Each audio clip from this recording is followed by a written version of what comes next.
मेरा नाम सायमा है। शादी से पहले मैं एक गरीब परिवार से ताल्लुक़ रखती थी। मैं गांव की रहने वाली थी, लेकिन फिर भी मैंने सरकारी स्कूल से 10वीं क्लास तक की शिक्षा पाई हुई थी। मैं बहुत ज़्यादा खूबसूरत तो नहीं थी, लेकिन बस मीडियम थी। मैं अपने घर में सबसे बड़ी बेटी थी, इसलिए मेरे माँ बाप को मेरी शादी करने की बहुत जल्दी हो रही थी। वैसे भी गाँव में लड़कियों की जल्दी ही शादी कर दी जाती है। मेरे माँ बाप ने मेरे लिए अच्छा रिश्ता देखना तलाश किया, तो पड़ोस के ही गांव से मेरे लिए एक अच्छा सा रिश्ता आया। रिश्ता बहुत अच्छा था। लड़का रहने वाला तो गांव का ही था, लेकिन उसकी नौकरी कतर में लगी हुई थी और उसकी नौकरी बहुत ज़्यादा अच्छी थी। मेरे घर वालों को ये रिश्ता बहुत पसंद आया था। लड़का पढ़ा लिखा भी था, तभी उसकी दूसरे देश में नौकरी लगी हुई थी। मेरी भी यही चाहत थी कि मेरी शादी किसी पढ़े लिखे इंसान से हो। ये रिश्ता मिल जाने के बाद मेरी चाहत भी पूरी हो गई थी और मेरे घर वालों को रिश्ता बहुत पसंद आया था। मेरा होने वाला पति काफ़ी सालों से ही कतर में नौकरी कर रहा था। वो अपने घर में सबसे बड़ा बेटा था। उसके छोटे 3 बहन भाई थे, एक कुंवारा भाई और 2 छोटी बहनें थीं। मेरे होने वाले पति के पिता तो काफ़ी सालों पहले ही गुजर चुके थे, लेकिन माँ का साया अभी तक उन पर था। हमारा रिश्ता फोटो देखकर ही तय हो गया था। मेरा फोटो लड़के को दिखा दिया गया था और लड़के का फोटो मुझे दिखा दिया गया था। क्योंकि लड़का कतर में नौकरी करता था, इसलिए वो बार बार यहाँ पर नहीं आ सकता था।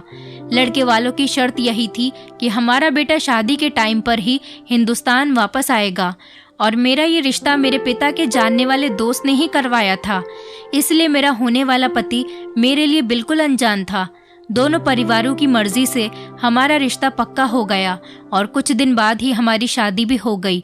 मेरी शादी की पहली रात जब मेरे पति से मेरी मुलाकात हुई तो मुझे उनका बिहेवियर बहुत पसंद आया था। मेरी ससुराल भी बस ठीक ठाक ही थी। ससुराल का घर तो थोड़ा छोटा था, लेकिन मेरे पति की कमाई अच्छी थी। इसलिए मेरी माँ ने मुझे समझाया था कि घर से कुछ नहीं होता, लड़के की कमाई अच्छी होनी चाहिए। मैंने भी इस बात को एक्सेप्ट कर लिया था। शादी के 4 दिन बाद ही मेरे पति ने अपना सामान पैक करना शुरू कर दिया था, क्योंकि उनको कतर वापस जाना था। और ये बात सुनकर मैं रोने लगी थी। अभी तो हमारी शादी को 3-4 दिन ही गुजरे थे और मेरे पति शुएब मुझे अकेला छोड़कर जा रहे थे। मैं उनके बिना यहाँ पर कैसे रहूँगी? हमने तो अभी तक एक दूसरे को ठीक तरह से जाना भी नहीं था। मैं अपनी जिंदगी अपने पति के साथ गुजारना चाहती थी। शादी से पहले मुझे ये बात तो पता थी कि मेरे पति काफ़ी सालों से ही कतर में नौकरी कर रहे हैं, लेकिन जब शादी के बाद वो 3-4 दिन बाद ही जाने लगे तो मेरे पैरों तले से ज़मीन निकल गई, क्योंकि मुझे तो ये नहीं पता था कि वो अचानक इतनी जल्दी कतर जाने की तैयारी करने लगेंगे। मैंने सोचा था कि शायद वो 1-2 महीने यहाँ पर रुकेंगे, मुझे घुमाएंगे फिराएंगे, उनकी मेरे साथ अच्छी खासी बातचीत होगी, लेकिन ऐसा कुछ भी नहीं था। वो तो 3-4 दिन में ही यहाँ से जाने की तैयारी में लगे हुए थे। मैंने अपनी आंखों में आंसू भरकर अपने पति से कहा भी था कि मैं यहाँ पर आपके बिना कैसे रहूँगी। मेरी बात सुनकर मेरे पति कहने लगे, मेरी मजबूरी है, वहाँ पर मेरी नौकरी लगी हुई है, मैं ज़्यादा टाइम तक यहाँ पर नहीं रह सकता, वरना मेरी नौकरी खतरे में पड़ जाएगी। वैसे तो मैं यहाँ पर 2 महीने की छुट्टियों पर आया था, लेकिन कंपनी ने अचानक ही मेरी छुट्टियाँ कैंसिल करके मुझे वापस बुला लिया है। शायद वहाँ पर काम ज़्यादा है, इसलिए बार बार मेरे पास वहाँ से फ़ोन आ रहे हैं। ये सुनकर मेरी आंखें नम हो गई थी और मुझे गुस्सा भी आ रहा था इस बात पर कि मुझे किसी परदेसी इंसान से शादी ही नहीं करनी चाहिए थी। एक परदेसी इंसान से शादी करना बहुत ही मुश्किल काम है। इस बात का एहसास मुझे आज हो रहा था। मेरे पति ने अपना सामान पैक किया और मुझसे कहने लगे कि मैं थोड़ी देर के लिए बाजार जा रहा हूँ, और जब वो घर वापस आए तो मैंने देखा कि वो लगभग 15-20 किलो फिटकरी लेकर आए थे और मुझसे कहने लगे कि ये सारी फिटकरी मेरे सामान में रख दो। इतनी सारी फिटकरी देखकर मैं हैरान हो गई थी और मैंने कहा, आप वहाँ जाकर इसका क्या करेंगे? ये तो बहुत सारी फिटकरी है, इसका भला आपको क्या काम है? और इससे तो आपके सामान का वजन भी बढ़ जाएगा और फिर अलग से फिटकरी के पैसे भी भरने पड़ेंगे। क्या वहाँ भी हमारे इलाके की तरह गंदा पानी आता है जिसे साफ करने के लिए आप फिटकरी लेकर जा रहे हैं? मैंने अपने हिसाब से ही अपने पति को ये सारी बात बता दी थी, क्योंकि मेरी माँ हमेशा ही बर्तनों को साफ करने के लिए थोड़े से बर्तन में फिटकरी डालकर बर्तन को घुमाकर निकाल लिया करती थी। हमारे एरिया में गंदा पानी आया करता था। माँ कहती थी कि ऐसा करने से बर्तन बिल्कुल साफ हो जाते हैं। और पानी के कीटाणु बर्तन पर नहीं लगते हैं। मेरी बात सुनकर शुएब हंसने लगे और कहने लगे, ये तुम्हारे इलाकों में बर्तन साफ करने के लिए इस्तेमाल की जाती होगी, लेकिन वहाँ पर तो शुद्ध पानी आता है, बिल्कुल साफ पानी मिलता है। कतर की औरतें इसका कुछ और ही इस्तेमाल करती हैं। ये बात मुझे ठीक से तो नहीं पता है, लेकिन मुझे ये मालूम है कि वहाँ पर इसकी वैल्यू बहुत ज़्यादा है। कतर की औरतें फिटकरी को डबल रेट में खरीदने के लिए भी तैयार रहती है। लगभग हर कतर की औरत के घर में ये फिटकरी मौजूद होती है। मैं जब भी यहाँ पर आता हूँ तो वापसी पर फिटकरी ज़रूर लेकर जाता हूँ। शुएब की बात सुनकर मैं हैरान हो गई थी। यहाँ पर तो हर दुकान पर ही फिटकरी मौजूद होती थी, लेकिन इस टाइम में सब कुछ भूलकर अपने पति की टेंशन ले रही थी। मेरे लिए सबसे बड़ी टेंशन मेरे पति की जुदाई थी। मैंने उनके सामान में फिटकरी तो रख दी थी। मैंने रोते हुए शुएब से कहा कि जितनी जल्दी हो सके मुझे भी तुम अपने पास बुला लेना। मैं शुएब को देखकर इतनी बुरी तरीके से रो रही थी कि मेरे आंसू रुकने का नाम ही नहीं ले रहे थे। अभी तो हम दोनों ने अपनी खूबसूरत जिंदगी की शुरुआत भी नहीं की थी और इतनी जल्दी जुदाई का टाइम भी आ गया था। शुएब के बिना ससुराल में रहने का सोचकर ही मुझे अंदर से घुटन महसूस हो रही थी। मुझे इस तरह रोता हुआ देखकर शुएब कहने लगे, तुम ज्यादा परेशान मत हो, वहां जाते ही मैं तुम्हें बुलाने का इंतजाम कर लूंगा। मैं जानती थी ये सारे झूठे बहाने हैं, लेकिन सिवाय आंसू बहाने के मेरे पास और कोई चारा भी नहीं था। मेरी दोनों छोटी नंदे बहुत ही ज्यादा चालाक थी। सास तो बीमार रहती थी, इसलिए अपने कमरे से ज्यादा बाहर निकलकर भी नहीं आती थी, लेकिन मेरी दोनों नंदे हर टाइम मुझ पर निगाह रखती थी। उन्हें मेरे आंसू ड्रामेबाजी लगते थे। उनका कहना था कि वो भी तो अपने भाइयों की इतने सालों से जुदाई बर्दाश्त कर रही है। खैर शुएब मुझे छोड़कर चले गए थे, लेकिन जब भी उनका फ़ोन आता था, उनकी बहनें फ़ोन पर अपने भाई से मेरी बहुत ज़्यादा बुराइयां किया करती थीं। वो इन सब बातों से बहुत तंग आ गए थे। मेरे पति भी मेरे बिना तड़प रहे थे।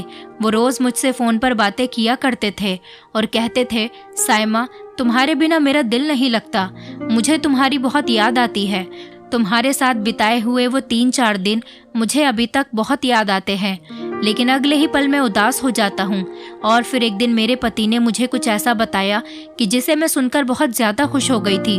उन्होंने मुझे बताया कि वो मुझे अपने पास कतर बुला रहे हैं। वो सारी कार्यवाही कर चुके हैं। उन्होंने मेरे डॉक्यूमेंट भी भेज दिए थे। ये सुनकर जहाँ मैं खुश हो रही थी, वहीं पर मेरी नंदों के चेहरे का रंग बदल गया था। वो चाहती थी कि उनका भाई उन्हें भी कतर बुला ले, लेकिन मैंने अपनी नंदों को नज़रअंदाज करके जल्दी जल्दी अपनी जाने की तैयारी शुरू कर दी।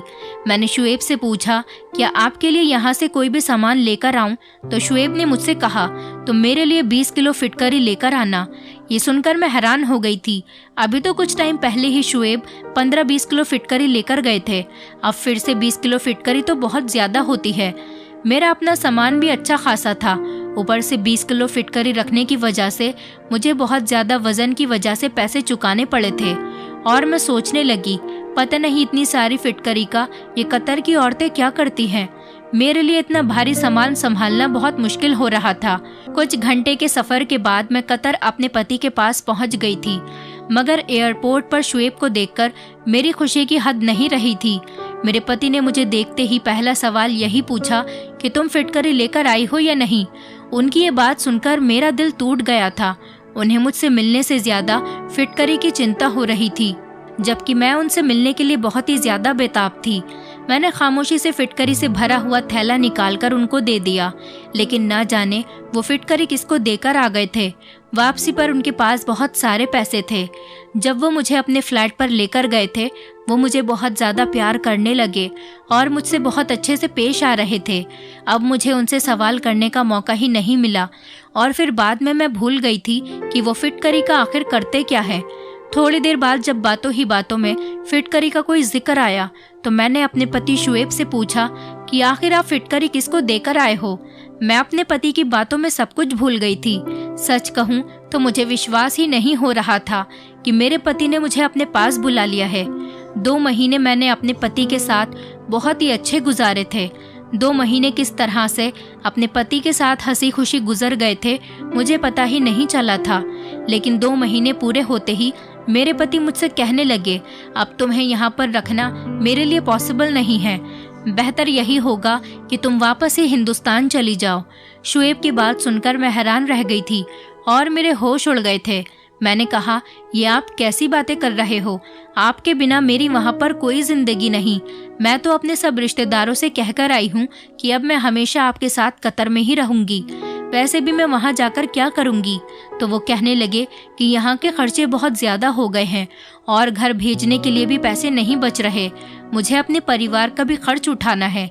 मेरी माँ बार बार पैसों के लिए फ़ोन कर रही है और बहनों की भी स्कूल की फ़ीस जमा करनी है।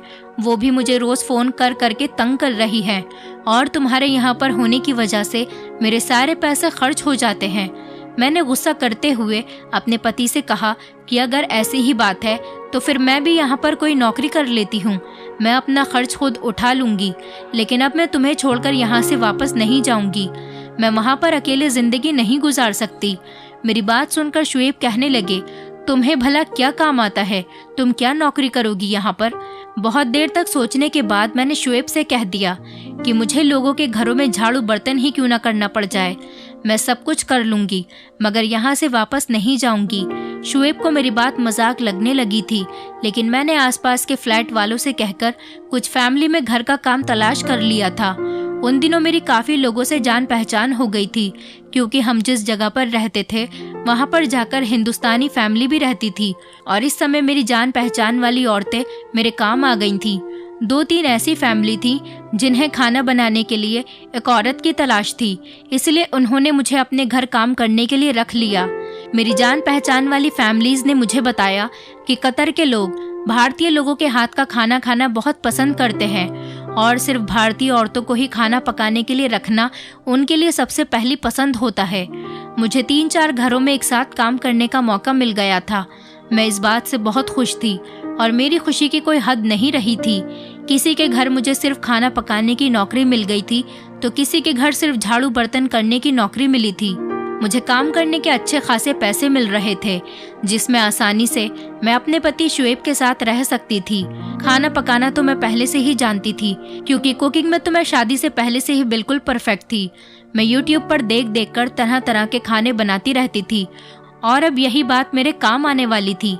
रात को जब शुएब घर पर लौटे और मैंने उन्हें बताया कि मुझे आसपास के घरों में खाना बनाने की और साफ सफाई करने की नौकरी मिल गई है और उन लोगों ने मुझे अपने घर पर काम पर भी रख लिया है, ये बात सुनकर मेरे पति हैरान रह गए थे और कहने लगे, तुमने तो सच में ही काम ढूंढ लिया, लेकिन मैं तुम्हें दूसरों के घर जाकर काम करने की परमिशन नहीं दे सकता। शुएब ने मेरी सारी खुशी खाक में मिला दी थी, लेकिन मैं इतनी आसानी से हार मानने वाली नहीं थी। शुएब की बात सुनकर मैं जोर जोर से रोने लगी। मेरे आंसुओं ने शुएब के दिल को मोम कर दिया था। अब खुद भी वो मेरे बिना नहीं रहना चाहते थे। मैं अच्छी तरह से जानती थी कि मेरी नंदे ही मेरे पति को बहका रही है, मुझे वापस हिंदुस्तान बुलाने के लिए उन पर दबाव डाल रही हैं और मजबूर होकर ही वो मुझे कतर से हिंदुस्तान वापस भेजना चाह रहे थे, लेकिन उनका मुझे भेजने का कोई मन नहीं कर रहा था। मैंने जानबूझकर इतना ज़्यादा रोना धोना मचाया कि शुएब ने मुझे काम करने की परमिशन दे दी। मेरी खुशी का कोई ठिकाना नहीं रहा था, क्योंकि अब मैं शुएब के साथ हमेशा यहाँ आराम से रह सकती थी। मैंने खुशी से शुएब को अपने गले से लगा लिया और मोहब्बत का इजहार किया। अगले दिन जब ऑफिस जाते टाइम शुएब ने कहा कि अगर तुम्हें काम समझ आए तो ही करना, वरना काम करने की कोई ज़रूरत नहीं। मैंने उनसे कहा कि आप फिक्र मत करो, मैं सब कुछ संभाल लूंगी। और उनके घर से जाते ही जल्दी से मैं अपने काम से फ्री हुई और फिर मेरी पड़ोसन मुझे कतर की औरतों के घर पर ले गई, जिनके घर बहुत ही बढ़िया थे, अंदर से बिल्कुल महल के जैसे लगते थे। मैं देखकर तो बहुत ही ज़्यादा हैरान रह गई थी। यहाँ के लोगों के घर सच में बहुत ज़्यादा हसीन थे और वहाँ की औरतें भी बहुत मिलनसार बिहेवियर की थी। कुछ औरतों को तो हिंदी भी समझ आती थी, लेकिन बोलना नहीं जानती थी। उन्होंने इशारे से मुझे समझा दिया कि मैं उन्हें किस तरह का खाना बनाकर दूं। लेकिन पहले ही दिन मैंने एक बड़ी अजीब सी बात देखी। जब एक मालकिन के यहाँ किचन में खाना बनाने के लिए गई तो वहाँ पर एक बड़े से बॉक्स में बहुत सारी फिटकरी पड़ी हुई थी। फिटकरी को देखते ही मुझे याद आया कि मेरे पति और मैं भी तो इंडिया से इतनी सारी फिटकरी लेकर आई थी। पता नहीं शुएब ने उस फिटकरी का क्या किया था क्या पता यहाँ की औरतें इस फिटकरी का क्या करती हैं, लेकिन ये सवाल मैं किससे पूछती, क्योंकि इस घर में मौजूद जितने भी नौकर थे वो सब हिंदी नहीं जानते थे और ना ही इंग्लिश जानते थे। और शुएब तो पहले ही बता चुके थे कि उन्हें इस बारे में कुछ भी नहीं पता। शुएब ने भी यही बताया था कि यहाँ की औरतें फिटकरी का क्या करती हैं, इस बारे में उन्हें नहीं मालूम। मैं इन्हीं सोचों में गुम थी और 2-3 घंटे में मैंने वहाँ का खाना भी बना दिया था। फिर उसके बाद मैं दूसरे घर पर खाना बनाने के लिए चली गई थी और वहाँ पर जाकर भी मैंने बिल्कुल यही चीज देखी कि वहाँ के किचन में तो पहले वाले से भी ज्यादा फिटकरी भरी हुई थी। अब तो मेरे अंदर एक अजीब सा इंटरेस्ट जाग उठा था कि आखिर ये सब माजरा क्या है। इंडिया में तो मैंने ऐसा कुछ भी नहीं देखा था। मुझे खाना पकाते हुए थोड़ी ही देर गुजरी थी कि एक औरत किचन में आई और उसने फिटकरी का टुकड़ा निकाला और एक बर्तन में पानी लिया, फिटकरी का टुकड़ा उस बर्तन में डाल दिया और उसको ढककर कोने में रख दिया। पता नहीं उसने पानी में फिटकरी डुबोकर क्यों रखी हुई थी। मुझे मालूम नहीं हो सका कि वो औरत ऐसा क्यों कर रही थी, क्योंकि वो ये काम चोरी चुपके कर रही थी और मैंने काम करते हुए उसे देख लिया था, जैसे वो नहीं चाहती हो कि मैं उसकी तरफ देखूं। इस बात पर तो मैं और भी ज्यादा हैरान हुई थी। खैर, मेरा पहला दिन था और बहुत अच्छा गुजरा था। मैं सारे ही घरों में खाना बनाकर और साफ सफाई करके 6-7 घंटे में फ्री हो गई थी और शुएब के घर लौटने से पहले ही मैं घर चली गई थी। खाना बनाने का तो मुझे हमेशा से ही शौक था, इसलिए ये काम मुझे बिल्कुल भी भारी मालूम नहीं हो रहा था। शाम को जब शुएब घर आए तो उन्होंने मुझसे ढेरों सवाल पूछे, तो मैंने उन्हें दिलासा दिया कि काम बहुत अच्छा है और मुझे यहाँ पर किसी तरह की भी कोई तकलीफ नहीं। आप चाहो तो मेरी सारी सैलरी अपने घर पर भेज सकते हैं, मुझे बस आपका साथ चाहिए। मैं आपके साथ कैसे भी यहाँ पर गुजारा कर लूंगी। मेरी बात पर मेरे पति मुस्कुराने लगे थे। आखिर ये सब मैं उनके साथ रहने के लिए ही तो कर रही हूँ। शुएब रात के खाने के बाद मुझे घुमाने के लिए बाहर लेकर गए। जब से मैं कतर आई थी तब से पहली बार वो मुझे बाहर लेकर गए थे। उनके साथ बाहर घूमने में मुझे बहुत सुकून मिल रहा था, वरना अब तक तो मेरे सर पर यही टेंशन थी कि कहीं मेरे पति मुझे यहाँ से वापस न भेज दें। शुएब मुझे अपने साथ एक बड़े से मॉल में शॉपिंग कराने के लिए लेकर गए। इस रंगीन दुनिया में पहुंचकर मैं खो सी गई थी। मॉल में बड़ी बड़ी सोने की दुकान थी और यहाँ पर तो हर औरत ही ढेर सारा सोना पहने हुए थी। मैंने कभी किसी औरत को खुलेआम इतना सोना पहने हुए नहीं देखा था। मैंने अब तक यही समझा था कि शायद कतर में तो बड़े बड़े घरों के अलावा कुछ भी नहीं है, लेकिन यहाँ पर तो लोगों ने कुछ ज्यादा ही तरक्की कर ली थी और आज पहली बार मैंने यहाँ का माहौल देखा था। हमने खूब सारी शॉपिंग की और मेरे पति ने मुझे वहाँ की आइसक्रीम भी खिलाई थी। घर आते टाइम रास्ते में हमें शुएब के एक दोस्त मिल गए थे। शायद वो ऑफिस के ही दोस्त थे। उनके साथ उनकी पत्नी भी मौजूद थी। शुएब ने मुझे अपने दोस्त और उनकी पत्नी से मिलवाया। वो लोग बहुत ही ज्यादा अच्छे लग रहे थे और जब उन्हें पता चला कि मैं शादी के बाद पहली बार हिंदुस्तान से यहाँ पर आई हूँ तो उन्होंने मुझे और शुएब को अपने घर पर अगले ही दिन डिनर के लिए बुला लिया। वो लोग भी कतर में ही रहते थे, लेकिन उनकी हिंदी काफी अच्छी थी। शुएब ने उनसे काफी मना भी किया कि हम लोग डिनर पर नहीं आ सकते, लेकिन वो नहीं माने और जब वो ज्यादा ही जिद करने लगे तो मेरे पति ने उनके डिनर का ऑफर एक्सेप्ट कर लिया। मैं शुएब के दोस्त के घर जाने के लिए ज्यादा ही एक्साइटेड थी, क्योंकि मैंने अभी तक वहाँ के लोगों के हाथ का बना हुआ खाना नहीं खाया था, क्योंकि मैं तो हिंदुस्तानी थी और अपने हाथ से ही खाना बनाकर खा रही थी और यहाँ आकर किसी के घर दावत पर भी पहली बार ही जा रही थी। अगले दिन मैंने सभी लोगों के घरों में काम किया और खाना बनाया और वापस आते ही जल्दी जल्दी रेडी हो गई। शुएब कहकर गए थे कि वो जल्दी ही काम से लौट आएंगे और फिर हम लोग उनके दोस्त के घर जाएंगे। शुएब के आते ही हम दोनों उनके दोस्त के घर के लिए निकल गए थे। उनके दोस्त और उनकी पत्नी ने बहुत ही अच्छी तरह से हमारा वेलकम किया था। मैं शुएब के दोस्त का घर देखती ही रह गई थी। घर बाहर से जितना खूबसूरत था, अंदर से भी उससे कई गुना खूबसूरत था। उनके 2 प्यारे से बेटे थे और एक छोटी सी 3 महीने की बेटी भी थी। छोटी बेटी को देखते ही मुझे उस पर बहुत ज्यादा प्यार आ गया था। शुएब के दोस्त की पत्नी का नाम आयशा था। वो किचन में खाने की तैयारी कर रही थी। मैं भी उन्हीं के पास जाकर खड़ी हो गई। मुझे देखकर वो मुस्कुराकर कहने लगी कि भाभी आप बैठ जाओ, मैं बस खाना तैयार करके आपके पास आती हूँ। मैंने उनकी बात को इग्नोर करते हुए कहा कि मैं आपकी मदद करवा देती हूँ और फिर मैंने उनकी मदद करवाना शुरू कर दी। और तभी मेरी नज़र आयशा भाभी के किचन में रखी हुई फिटकरी पर पड़ी। उन्होंने भी फिटकरी को एक डिब्बे में रखा हुआ था। डब्बा ट्रांसपेरेंट था, इसी वजह से मुझे उसके अंदर की फिटकरी ठीक से दिखाई दे रही थी। एक बार फिर से मेरे दिल में यही सवाल उठा कि आखिर ये कतर की औरतें फिटकरी का क्या करती हैं। मैंने सोचा कि मैं इस फिटकरी का राज आयशा से पूछ लेती हूँ, मगर आयशा से पूछने में मुझे थोड़ी झिझक महसूस हो रही थी, क्योंकि जिस घर में मैं काम किया करती थी वहाँ की मालकिन ने छुपाने के अंदाज में फिटकरी को पानी में डालकर रखा था। पता नहीं इसके पीछे कौन सी बात हो सकती है। आयशा का ध्यान तो खाना बनाने में लगा हुआ था। अब मुझसे रहा नहीं गया तो मैंने उनसे पूछ ही लिया कि ये फिटकरी यहाँ पर क्यों रखी हुई है। आखिर आप लोग इतनी सारी फिटकरी का क्या करते हो? हमारे यहाँ तो फिटकरी इतनी ज्यादा तादाद में किचन में नहीं रखी जाती। मेरी ये बात सुनते ही आयशा के चेहरे का रंग बदल गया और उसने जल्दी से फिटकरी के डिब्बे को उठाकर कबर्ड में रख दिया। उसका अंदाज भी बड़ा अजीब सा था। मेरी बात का जवाब दिए बिना ही वो खाना बनाने में लग गई, तो मैं भी खामोश हो गई, क्योंकि दोबारा पूछने की मुझ में हिम्मत नहीं रही थी और मुझे अच्छा भी नहीं लग रहा था। आयशा ने बहुत ही टेस्टी खाना बनाया था। दावत बहुत ही अच्छी रही थी। हम उन लोगों से परमिशन लेकर अपने घर लौट आए थे। हमें उनके घर जाना बहुत अच्छा लगा था, पर सारे रास्ते मेरे दिमाग में फिटकरी चलती रही थी। शुएब ने मेरा गुमसुम सा अंदाज देखा तो मुझसे पूछने लगे कि तुम्हें क्या हुआ है। मैंने शुएब को सारी बात बता दी कि किस तरह मैंने यहाँ पर काफी घरों में फिटकरी के बड़े बड़े डिब्बे देखे थे और आज आयशा के किचन में भी बहुत सारी फिटकरी देखी थी, जो कि एक बड़े से डिब्बे में मौजूद थी। आखिर कतर की औरतें क्या करती हैं इतनी सारी फिटकरी का? मेरी बात सुनकर मेरे पति हंस पड़े और कहने लगे, तुम औरतें तो छोटी छोटी बातों पर सोच विचार करने लग जाती हो। आखिर यहाँ पर औरतें फिटकरी का कुछ भी करती हो, हमें उससे क्या मतलब है? लेकिन मुझे तो सच्चाई के बारे में जानना था, क्योंकि फिटकरी तो हमारे हिंदुस्तान में भी पाई जाती थी। वहाँ तो ऐसा कोई एक्सपेरिमेंट फिटकरी पर नहीं किया जाता था जितना यहाँ पर किया जाता है। शुएब ने कहा कि चलो मैं ही तुम्हें पता करके इस बारे में बताता हूँ कि आखिर यहाँ की औरतें फिटकरी के साथ क्या करती हैं और इसके पीछे क्या राज है। धीरे धीरे दिन गुजर रहे थे। मेरा काम बहुत ही अच्छी तरह से जम गया था। मुझे वहाँ के लोगों में घरों में खाना पकाने की अब आदत सी हो गई थी। मेरे माता पिता की मुझसे हर दूसरे तीसरे दिन फोन पर बात होती रहती थी। जब से मैं शुएब के पास आई थी मेरी माँ को बहुत सुकून हो गया था।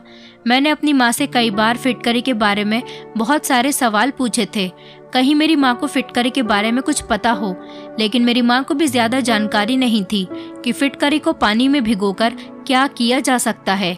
ये बात मेरे लिए बहुत ही ज्यादा हैरान कर देने वाली थी। मैं कतर में आकर पूरी तरह से सेट हो गई थी।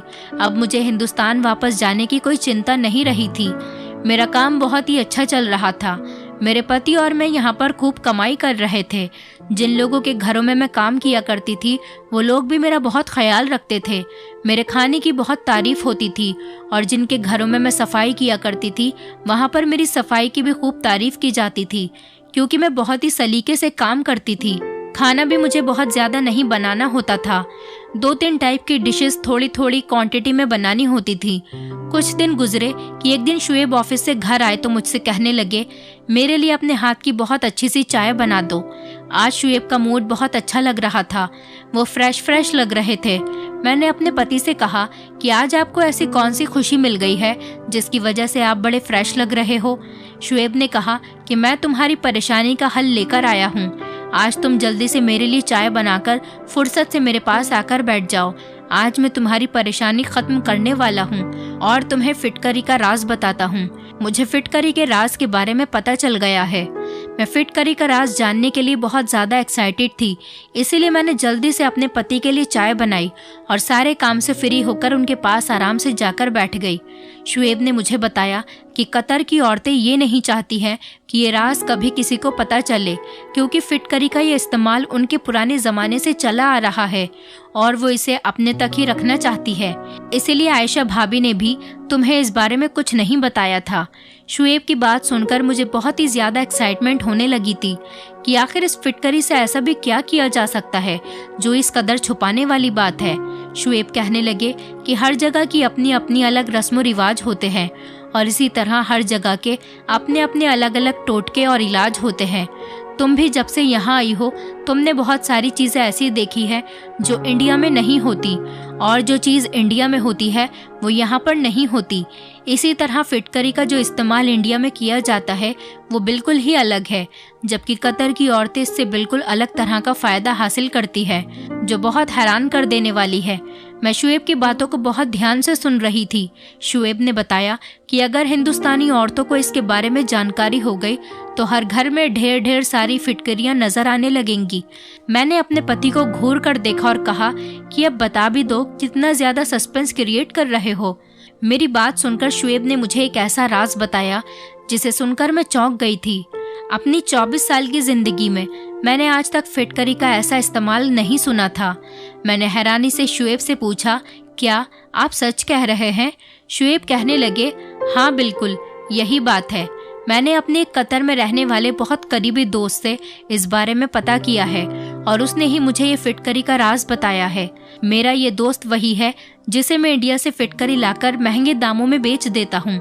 इससे मुझे काफ़ी प्रॉफिट होता है क्योंकि फिटकरी यहाँ पर भी बहुत ज़्यादा महंगी है और फिटकरी का इतना ज़्यादा इस्तेमाल होने पर यहाँ पर फिटकरी ज़्यादा आसानी से मिलती भी नहीं है। इसीलिए मैं जब भी इंडिया जाता हूँ तो वहाँ से फिटकरी ज़रूर लेकर आता हूँ और यहाँ पर महंगे दामों में बेच देता हूँ। यहाँ के लोग महंगे दाम में भी आसानी से फिटकरी को खरीद लेते हैं। और शुएब ने मुझे बताया कि कतर की औरतें पहले फिटकरी से एक खास तरह की दवाई तैयार करती है जो उन्होंने अपने बुजुर्गों से तैयार करना सीखी है। पानी में कुछ सामान मिलाकर ये दवाई तैयार की जाती है और फिर फिटकरी को इस पानी में मिलाने के बाद कई दिन के लिए रख दिया जाता है। उसके बाद रोज सुबह को निहार मुँह पानी वाली फिटकरी को पीसकर इस्तेमाल किया जाता है। कतर की औरतें रोज सुबह को ये फिटकरी वाला पानी पीती हैं और इस दवाई का सेवन वो लगातार 3 महीने तक करती हैं और उनका मानना है कि इस तरह उनके पास बहुत ही खूबसूरत बच्चा पैदा होगा। जो कतर की औरतें पूरी लगन से उस दवाई को पीती हैं और तो और ये दवाई इसलिए भी काम आती है कि जो औरतें इस दवाई को निहारमुँ 3 महीने तक पीती हैं उनके पास खूबसूरत बच्चा तो होगा ही, लेकिन बेटा ही पैदा होगा। इस दवाई को पीने से बेटी की ही पैदाइश होती है। ये बात मेरे लिए बहुत ही अनोखी थी और सच में शुएब ने ठीक कहा था कि अगर हिंदुस्तानी औरतों को इस बारे में पता चल जाता तो सब की सब औरतें इसी टोटके को इस्तेमाल करना शुरू कर देती। मगर मुझे ये समझ नहीं आया था कि कतर की औरतें इस बात को इतना छुपाती क्यों हैं। मेरी बात सुनकर शुएब कहने लगे, हर किसी के अपने अलग तौर तरीके होते हैं और ज़्यादातर औरतें बताना भी नहीं चाहती कि वो बच्चा पैदा करने के लिए टोटका इस्तेमाल कर रही हैं। उन्हें लगता है कि किसी को बताने से उनका टोटका खराब हो जाएगा। शुएब की बात सुनकर मैं अफसोस भरे शब्दों में कहने लगी कि मेरे पास तो अब फिटकरी भी नहीं है और ना ही मुझे ये दवाई बनाने का तरीका आता है। मेरी बात सुनकर शुएब हंस पड़े और कहने लगे कि मुझे बस बच्चे की चाहत है, चाहे वो बेटा हो या बेटी, मुझे इस बात से कोई फर्क नहीं पड़ता। शुएब की सोच जानकर मुझे बहुत खुशी हुई थी कि दूसरे मर्दों की तरह उन्होंने बेटे की इच्छा जाहिर नहीं की थी। मैं अभी तक घरों में काम कर रही थी और कुछ ही दिनों में एक घर की मालकिन प्रेग्नेंट हो गई थी। मैंने अपने हिसाब से उनका खूब ख्याल रखना शुरू कर दिया था और हैरत की बात ये थी कि उस औरत ने बेटे को ही जन्म दिया था। शायद उनकी बनाई हुई दवाई काम आ गई थी।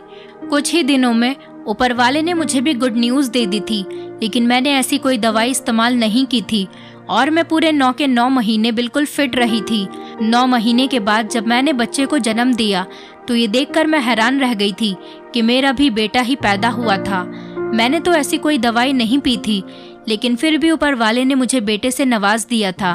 बेटा या बेटी ये सब तो ऊपर वाले के हाथ में है, लेकिन हम इंसान हमेशा अपने तौर पर टोटके करते रहते हैं।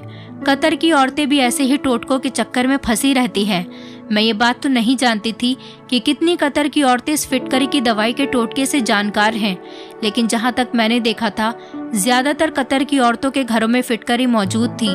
क्या आप लोग भी बेटे के लिए किसी ऐसे ही टोटके का इस्तेमाल करते हैं या अपने आसपास किसी को बेटे की इच्छा में इस तरह के जादू टोने या टोटके या किसी बाबा के पास जाते हुए देखते हैं?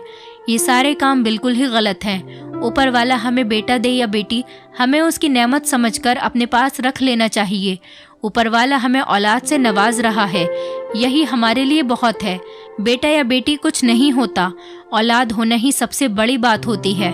मैं अपने पति शुएब के साथ बहुत खुश हूँ, लेकिन अब मैंने कतर की औरतों में ज़्यादा इंटरेस्ट लेना बंद कर दिया, क्योंकि ये बात मुझे पसंद नहीं आई थी कि बेटा होने के लिए वो लोग इतना ज़्यादा टोटकों का इस्तेमाल किया करती थीं। बेटी होने के लिए भी तो लोग टोटके का इस्तेमाल कर सकते हैं। आखिर बेटी भी ऊपर वाले की ही नेमत होती है। मुझे तो बेटियां बहुत पसंद हैं और मैं दुआ करती हूँ कि अगली होने वाली औलाद ऊपर वाला मुझे बेटी ही दे। मुझे बेटियां बहुत पसंद हैं। मैं अपने बेटे के साथ बहुत ज़्यादा खुश हूँ, लेकिन मुझे अभी भी एक बेटी की ख्वाहिश और है ताकि मेरी फैमिली कंप्लीट हो जाए। दोस्तों, उम्मीद करती हूँ आपको हमारी कहानी पसंद आई होगी। कहानी पसंद आई है तो वीडियो को लाइक करें, चैनल पर नए हैं तो चैनल को सब्सक्राइब करें और हाँ, नोटिफिकेशन बेल को ज़रूर दबाएं ताकि अगली अपडेट सबसे पहले आपको मिले।